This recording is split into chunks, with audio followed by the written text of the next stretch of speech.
En días pasados, Asobanca, la Asociación de Bancos del Ecuador, se reunió en pleno para dar a conocer que se iban a ofertar en el segundo semestre del 2016 $10.000 millones en créditos.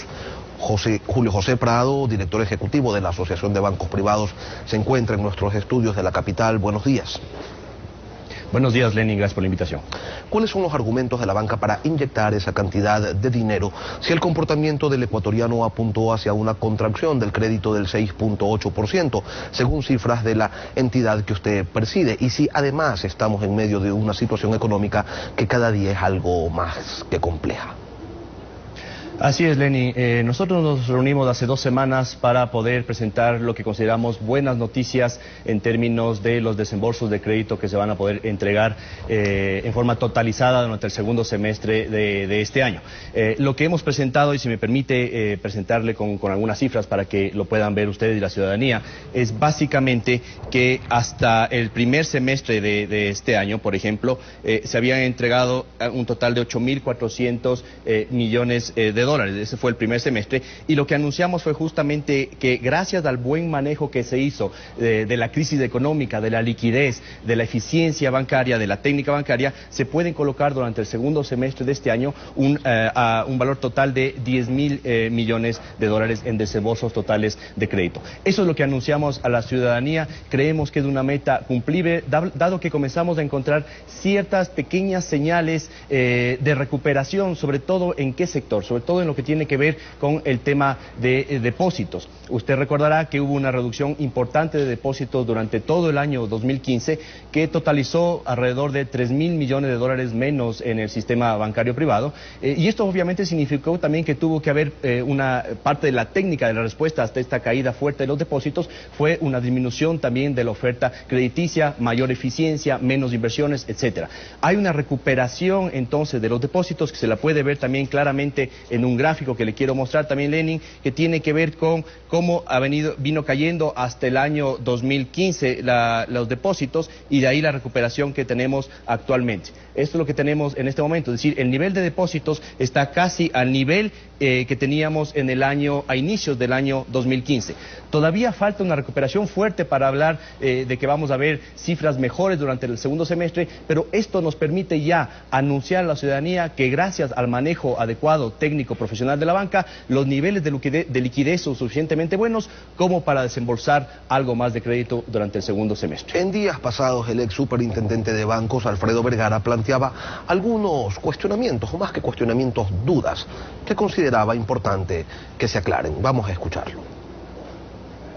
Es en principio una buena noticia, sin embargo genera algunas inquietudes. Una de ellas es cuánto de esos $10.000 millones provendrán de los recursos propios de la banca, es decir, pues la recuperación de créditos antiguos y que son renovados para dar nuevos créditos. Si es que es así en un gran porcentaje, en la mayoría, está muy bien, porque esa es la función de la banca. Preocupante sería si es que la banca está aspirando a adquirir nuevos créditos por fuera del sistema.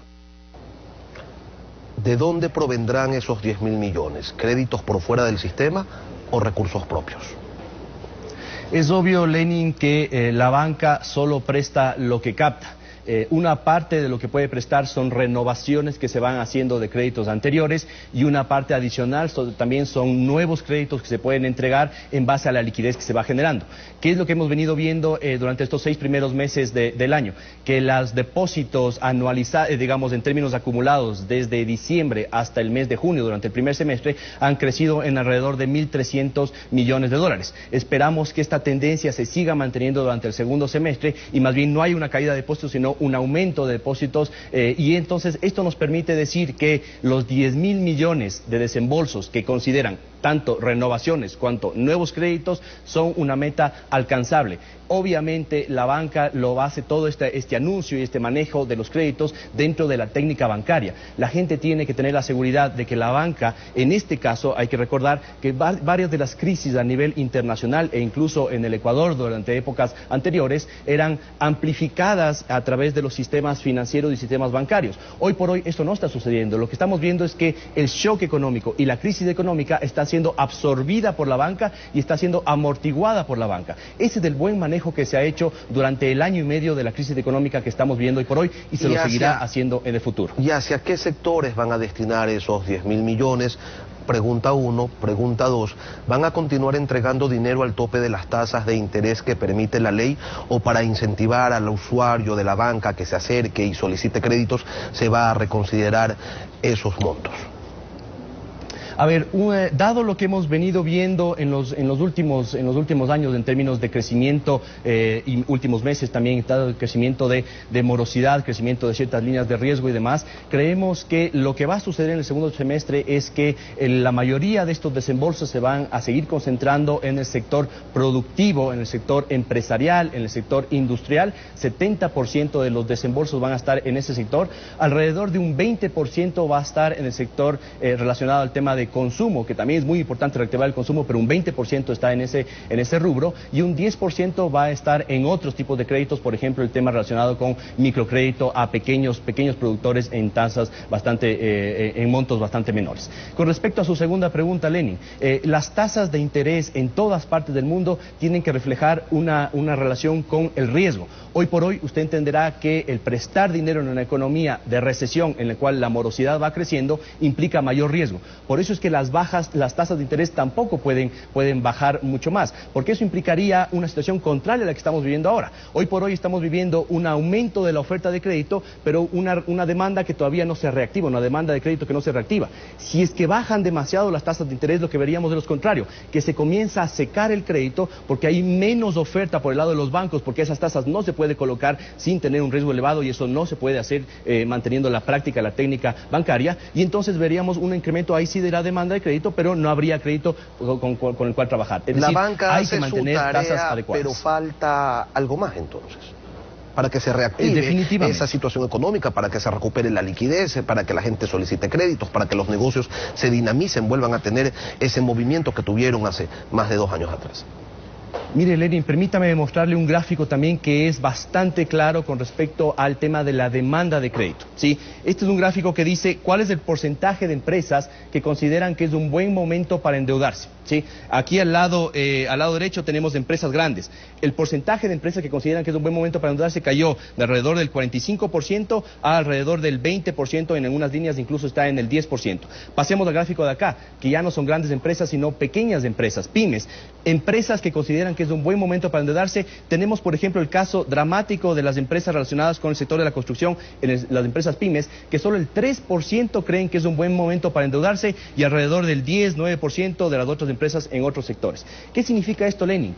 Que no es suficiente obviamente que la banca siga haciendo su trabajo en forma adecuada y prudente. Hay que trabajar sobre la reactivación productiva, reactivación de la confianza, reactivación de la demanda. Y ese es un rol que le compete a todo el resto de actores, tanto del sector público como privado. Hay que seguir trabajando en un plan de reactivación productiva. La banca no puede seguir esperando a ver si tenemos definiciones con respecto a si que estamos en crisis o no estamos en crisis. Hay que seguir trabajando, hay que seguir produciendo y hay que seguir apoyando a los sectores productivos. Eso es lo responsable y eso es lo técnico. A propósito de esas preocupaciones, el ex superintendente Vergara también observaba que se debía estar atento de lo que ocurra en un sector afín al de la banca. Revisémoslo.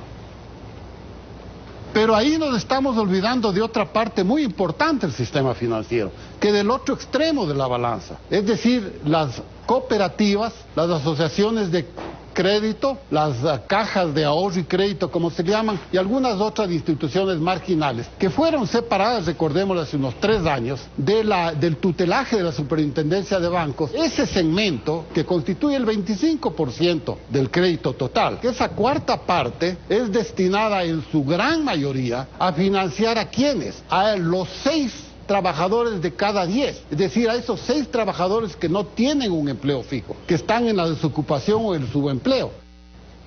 Cooperativas y mutualistas no pertenecen a su agremiación, pero quisiéramos conocer cuál es su criterio sobre lo que está ocurriendo en ese sector. La banca quizás va a tratar de llegar a ellos, a los usuarios de cooperativas y mutualistas, con créditos también.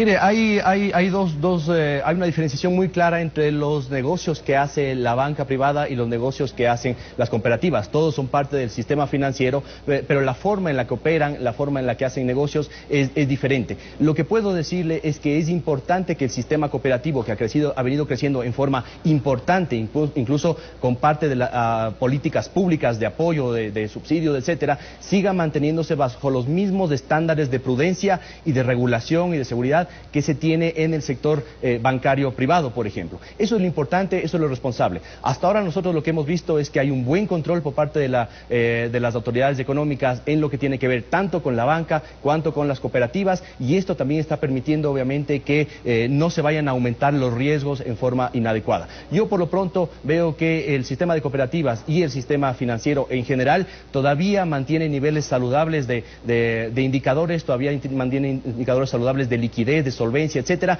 y esto es importante que se siga manteniendo durante el resto del año. Repito, lo importante entonces es que el sistema bancario privado vuelva a mantener su rol de reactivar la economía a través de entregar créditos productivos como lo ha venido haciendo tradicionalmente, pero esto no implica que va a haber un aumento de los riesgos, un aumento de los créditos en ciertos rubros que generan más aumento de la morosidad o más riesgo. Por ejemplo, me refiero a que el rubro relacionado con el tema de consumo ha venido creciendo y está hoy por hoy en morosidad superior al promedio. Es decir, el promedio de la morosidad del sistema está en el 5% y en el consumo está hoy por hoy en el 10%. Por eso es que la banca está enfocándose menos al consumo y más al sector productivo, que es también donde el multiplicador del crédito tiene más efecto. En otro tema, que el dinero electrónico no es una prioridad para las entidades financieras, han observado ustedes desde la asociación, pero en la práctica resulta que el gobierno beneficia con un 4% del IVA a quienes usen dinero electrónico. Sí, ustedes también, a los usuarios de las tarjetas de crédito del sistema financiero privado también los beneficia con un 2%, pero no se está diluyendo esos beneficios, esos incentivos, con las tasas y con el cobro elevado de servicios que se han evidenciado en los últimos meses por parte de la banca. Mire, nosotros con respecto al tema del dinero electrónico hemos sido muy claros en los últimos 3 meses. Primero hemos expuesto públicamente nuestras preocupaciones con respecto al proyecto. Después, en una segunda etapa, hicimos públicas algunas recomendaciones técnicas, algunos elementos técnicos que creemos que le pueden dar seguridad, confianza y demás a un proyecto de dinero electrónico, porque estaba muy claro que había desconfianza en el proyecto en sí mismo, sin importar si es que era una discusión en la banca privada o pública. Este era un problema que estaba generando desconfianza. Nosotros mantenemos nuestra posición, creemos sobre todo que dado que ya tenemos cifras de crecimiento económico y podemos ya hoy por hoy hablar de que el Ecuador está en una recesión económica y que hay una crisis económica que se está sintiendo en el empleo, en el aumento de la morosidad y en que la gente no está yendo a solicitar créditos con la velocidad con la que lo hacía en el 2014 y 2015, es claro que las prioridades de la banca tienen que estar enfocados en otros temas. El tema del dinero electrónico no es lo que va a salvar a la economía. El tema del dinero electrónico está generando hoy por hoy ciertos elementos de incertidumbre que nosotros consideramos que son innecesarios en un año ya de por sí complicado. Pero por no eso es que la decisión de la banca es trabajar por otros temas. Pero ¿no es un competidor desleal el Banco Central que está captando recursos también? Nosotros creemos que el proyecto de dinero electrónico tiene que mantenerse dentro de estándares de prudencia, de estándares de seguridad y siempre con un respaldo en dinero, digamos, físico depositado en cada una de esas cuentas. Hemos dicho que este es el rol del sistema financiero privado, tanto de cooperativas cuanto de bancos y demás, y que decíamos en los últimos 3 meses que este no nos parecía que era el rol del Banco Central. El Banco Central tiene una serie de elementos importantísimos que tomar en cuenta durante el segundo semestre que tienen que ver con la reactivación productiva, el manejo de la liquidez. Creemos que esos son los elementos en los cuales tiene que enfocarse la ciudadanía. Creemos que ya pasó el momento de plantear un proyecto de dinero electrónico y hoy por hoy, con las cifras de recesión, con las cifras de pocas ventas, de poco crecimiento y el poco interés que ha demostrado la propia ciudadanía en trabajar en estos proyectos, más bien vale la pena enfocarse en la coyuntura de corto plazo, salir adelante, proponer un plan real anticrisis y después comenzar a trabajar en otros proyectos en el futuro. Julio José Prado, director ejecutivo de la Asociación de Bancos Privados, gracias por acompañarnos. Gracias, Lenin.